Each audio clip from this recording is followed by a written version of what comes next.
What I really love about the guys from TriboTEX is they love cars, they love their trucks, they love racing, and of course they love motorcycles. And Pasha, that's an area of specialty for you guys. What can TriboTEX do in a motorcycle?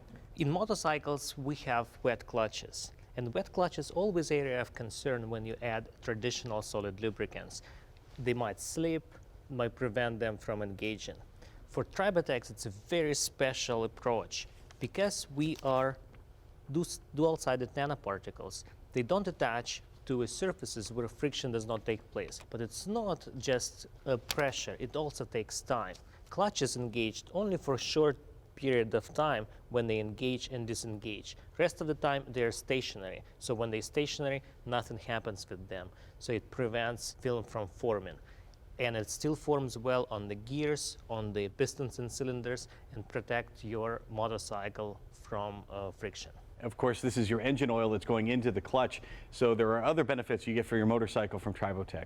Yes, thermal barrier effect, very strong in motorcycles. So more efficiency. More efficiency, less heat goes into waste, and more heat goes to push down your pistons. Well, you can make your bike, your car, your Army tank perform better, and you can make it more efficient by using TriboTEX inside. See how at TriboTEX.com.